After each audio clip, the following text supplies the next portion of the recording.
Alright guys, Dominic here for Kit Guru, and many of you will know that I love a good GPU revisit, where we go back and see how technology from prior generations stack up today.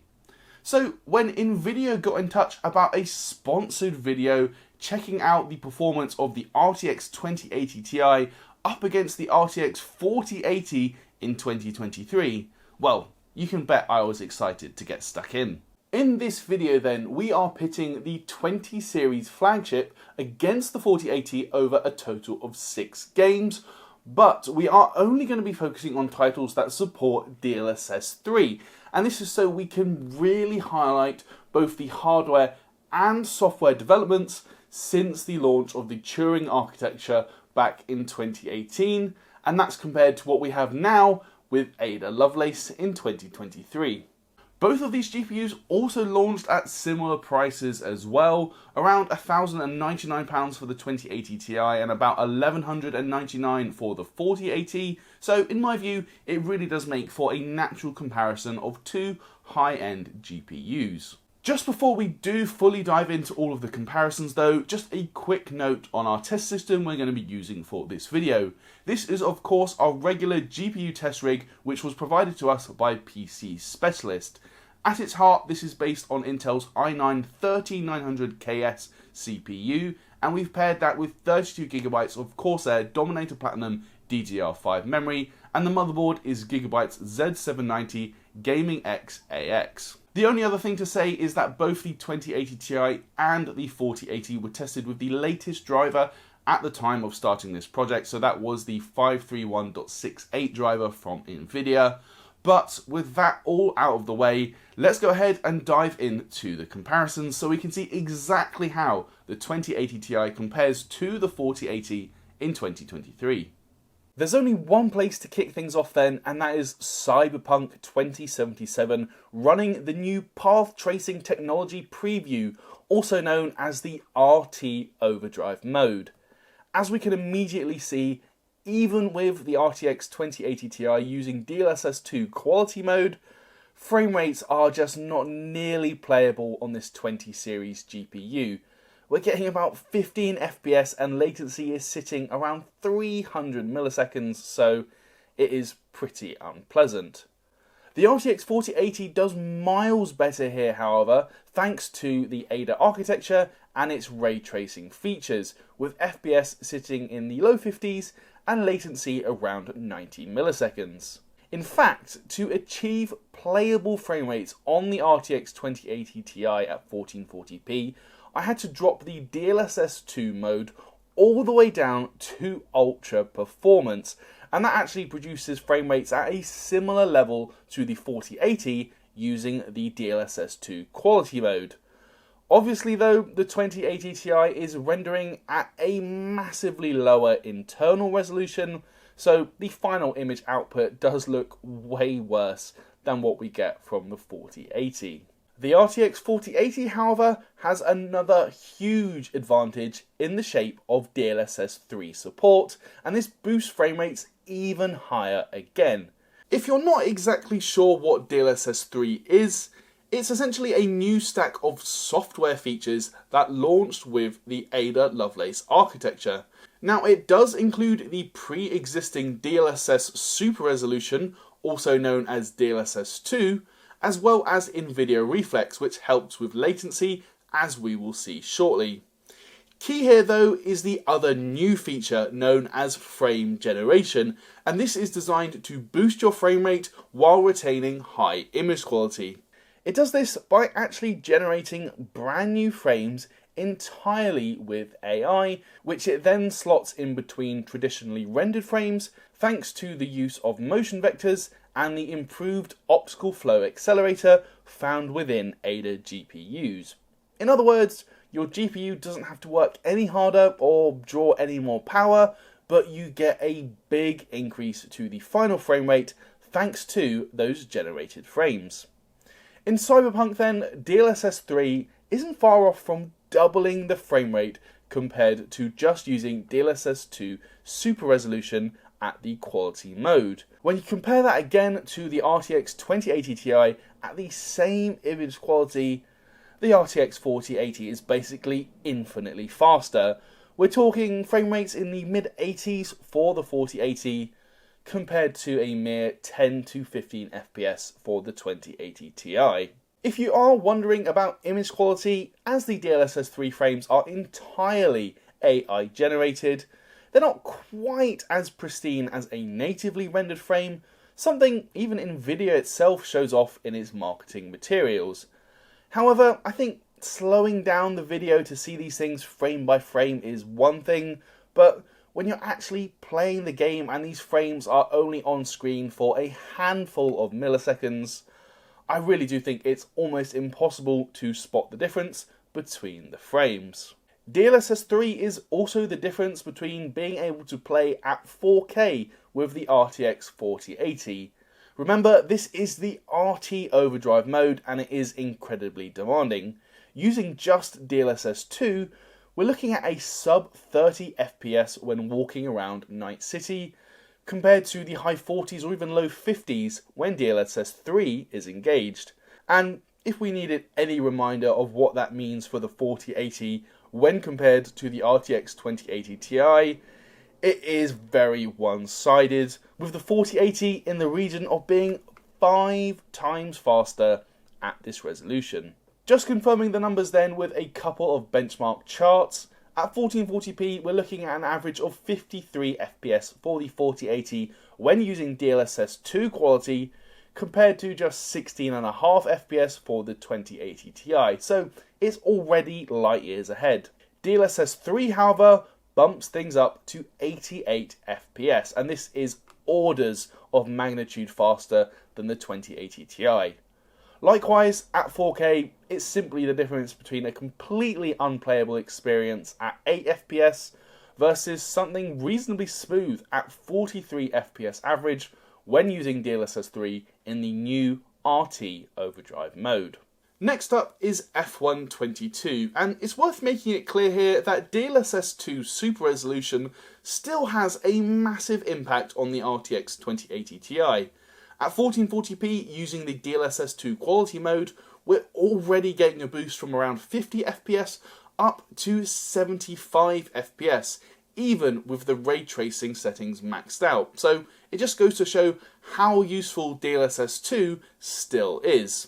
Of course, the RTX 2080 Ti just can't match the RTX 4080, even when using DLSS 2 quality, as the 4080 is instead hovering around the 150 FPS mark.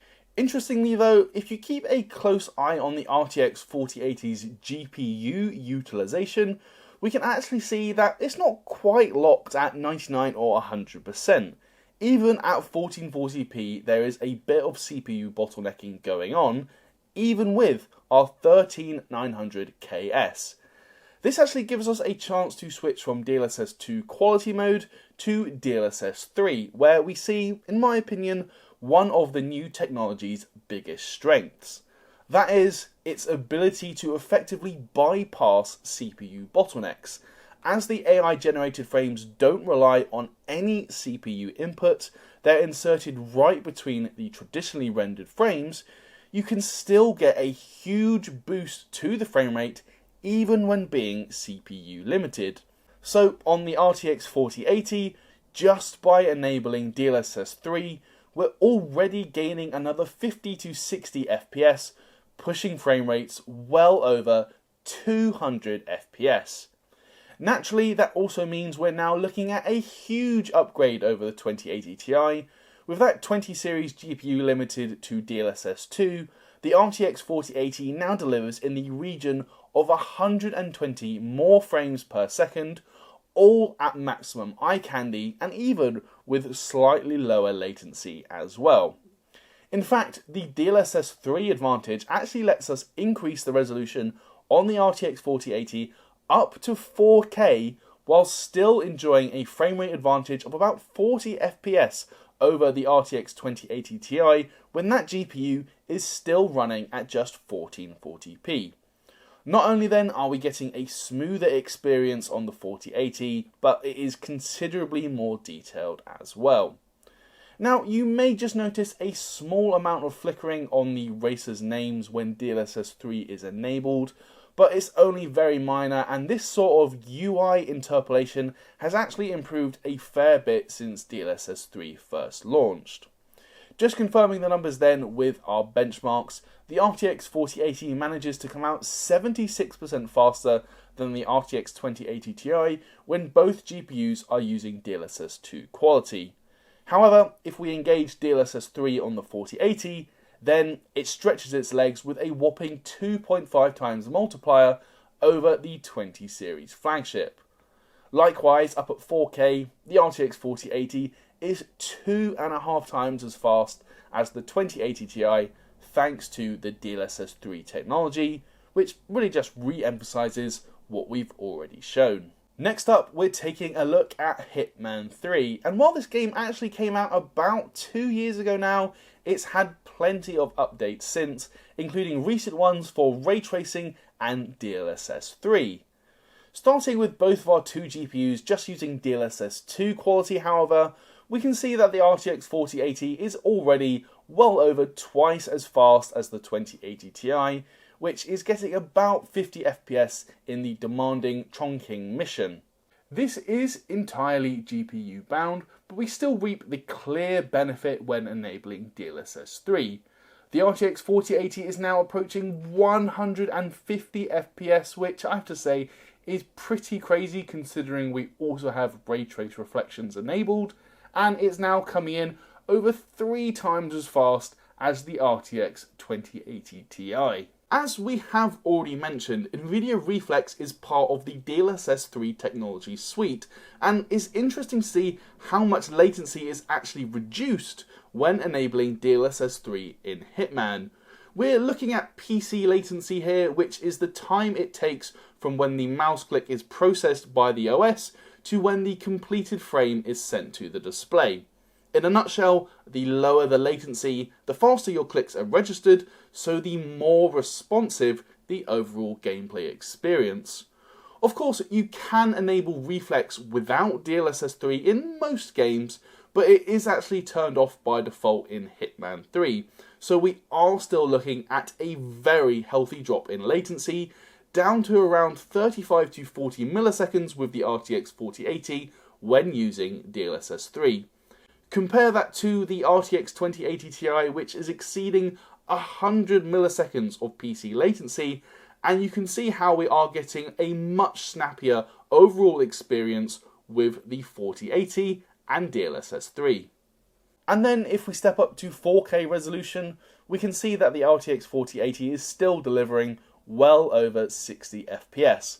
In fact, it's closer to 80 FPS, while the RTX 2080 Ti can't even hit 30 frames per second. In reality, we're once again getting a higher frame rate at 4K from the RTX 4080 than what the RTX 2080 Ti is able to achieve at 1440p. So with DLSS 3, the 4080 can be both faster and higher fidelity, which I'd say is the definition of a win-win. Just to illustrate those numbers for you as well, we're looking at a huge difference in frame rates thanks to DLSS 3, with the RTX 4080 coming in over 3 times as fast as the 2080 Ti thanks to that frame generating technology. We're also approaching a 4 times multiplier at 4K, where the 2080 Ti isn't nearly playable even with DLSS 2, while the RTX 4080 pushes out a cool 80 FPS. In my opinion, one of the best looking games around, even though it came out in 2020, is undoubtedly Microsoft Flight Simulator. At 1440p, it is again worth stressing here just how important DLSS 2 as a feature still is. Without it, the RTX 2080 Ti is barely hitting 50 FPS, and the 1% lows are choppier still. But when we flick on DLSS 2 quality mode, it's actually bringing about a 40% boost to the frame rates on the 2080 Ti, getting it well over 60 FPS, and it's coming in closer to the 70 FPS mark. Now, switching over, you may be surprised to see only a small gap between the 2080 Ti and the RTX 4080, but the answer here lies with the GPU utilization.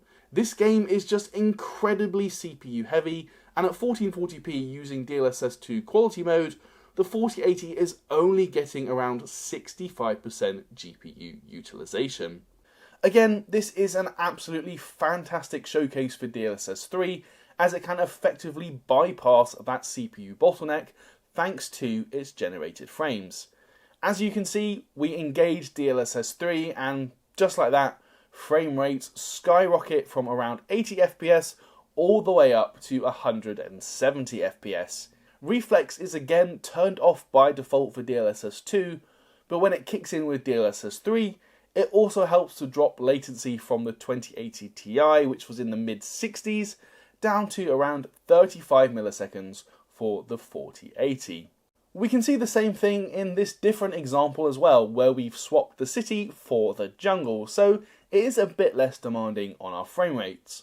However, leveraging DLSS 3, the frame rate can really soar, if you excuse the pun, as it goes to over 200 FPS, so we're looking at well over double the performance of the 2080 Ti. Likewise, actually the only way to exceed 100 FPS at 4K with the RTX 4080 is when using DLSS 3. Even with just DLSS 2 on the RTX 4080, we're sitting in around the mid 80 FPS region. And then if we swap in the RTX 2080 Ti, we can see just how much smoother things are with DLSS 3 enabled on the RTX 4080.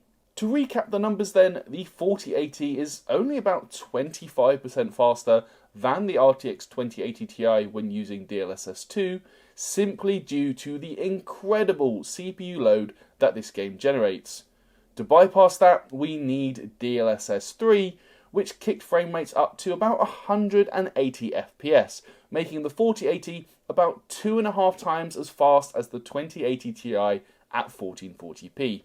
And then up at 4K, we do indeed see a similar gain of about 260% for the RTX 4080 when using DLSS 3, as it delivered 125 FPS compared to just 47.6 FPS for the RTX 2080 Ti using DLSS 2. Next up then is Spider-Man Miles Morales, where I've captured the game's introduction sequence simply because I think it looks fantastic. Both GPUs are at 1440p using DLSS 2 quality here, but we can already see GPU utilization is not locked in at 100% for the RTX 4080, despite the frame rates already coming in about double that of the RTX 2080 Ti. That's only exacerbated as we start swinging about the city. This game engine is just incredibly heavy on the CPU, with GPU utilization dropping into about the low 80s. Hopefully you now know what is coming. We turn on DLSS 3 and boom, bottleneck alleviated. Not only does it increase frame rates over the 2080 Ti by about 100 FPS in the intro sequence, but once we start slinging around the city, that results in a frame rate of 160 FPS, even reaching as high as 180 FPS, compared to just 60 or so FPS for the RTX 2080 Ti. We can even see in Miles Morales that once more, frame rates are higher at 4K using DLSS 3 with the RTX 4080 than they are at 1440p using DLSS 2 for the RTX 2080 Ti. And actually by quite a distance. Clearly then, the benchmark data shown here confirms what we already knew, with the RTX 4080 heavily CPU bottlenecked at 1440p, so we need DLSS 3 to boost frame rates over 100 FPS, getting close to 200 FPS in fact, which really does feel fantastic as the web slinging is pretty fast paced around New York City. Now of course we are less CPU bound at 4K, but DLSS 3 sees the RTX 4080 delivering 125 FPS, compared to just 48 FPS for the RTX 2080 Ti. So that's actually a 2.6 times multiplier for the 4080 in Miles Morales, which is pretty good going. Finally then, we have an older, but dare I say, an all-time classic. I'm talking about The Witcher 3 with its next gen update, and this actually introduced both support for ray tracing and DLSS. At 1440p then, we're not talking particularly high frame rates with DLSS 2, only about 30 FPS for the 2080 Ti, although of course the 4080 is a fair bit smoother, coming in the 70 to 80 FPS range, and bear in mind, this is all with ray tracing enabled. The Witcher 3 though isn't actually nearly as CPU heavy as I thought it would be, even in this Novigrad test area, but even so, you can still see the clear difference when we switch over to DLSS 3 with the RTX 4080. Not only do frame rates get a welcome boost into the 120 to 130 FPS region, latency actually also comes in at just a third of what we see from the RTX 2080 Ti. Moving on to the less demanding White Orchard location, even at 4K, the RTX 2080 Ti isn't even delivering 30 FPS when using DLSS 2. The RTX 4080 is only just above 60 FPS as well, which isn't bad when you consider all the ray tracing that's going on, but it could be higher. Of course, this is delivered by DLSS 3, which gets us closer to 80 FPS, all the while keeping the 1% lows that bit more consistent above 60 FPS. Compared to the 20 series flagship, we're looking at close to a 4 times increase to performance, which is considerably smoother, while latency is also cut down hugely. Despite this being an older game, the newer update really does help to show the 4080 where it is miles ahead of the RTX 2080 Ti. It's already 2.2 times as fast when comparing DLSS 2, but that actually increases to 3.6 times as fast when we engage DLSS 3, which really is a massive boost to the frame rate. Up at 4K as well, we see similar margins of victory for the 4080.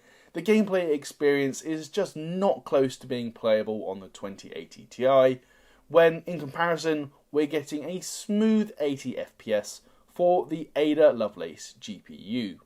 And with that, we come to the end of this GPU revisit analysis. It might sound a little bit obvious, but it is safe to say the RTX 4080 is significantly faster than the RTX 2080 Ti.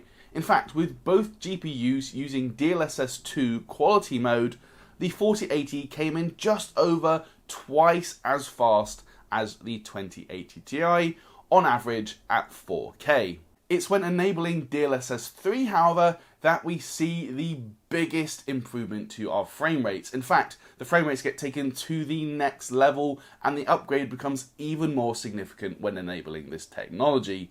For instance, the RTX 4080 now comes in, on average, 3 times as fast as the RTX 2080 Ti, thanks to DLSS 3, and if you ask me, that is a pretty substantial upgrade. Fair play to the RTX 2080 Ti though, that GPU definitely still has some gas in the tank for certain games like F1 22, but at the same time it is also really starting to show its age in more demanding games, particularly ones that heavily leverage ray tracing, just as we saw with the new path trace mode in Cyberpunk, as well as the Witcher 3's new next-gen update. Those are the 2 games where we actually saw the biggest gains for the RTX 4080 over the 2080 Ti. Anyway though guys, that is going to do it for this GPU revisit. If you liked it, please do leave me a thumbs up, and as always, let us know your comments down below. If you'd like to come chat with us on our Discord, I'm going to leave a link to that in our description. And while you're there, you can also find links to our brand new merch store, and you can even consider backing us on Patreon. That is going to do it for this one though guys. I'm Dominic 4Kit Guru. Thanks to Nvidia for sponsoring this video, and I'll see you in the next one.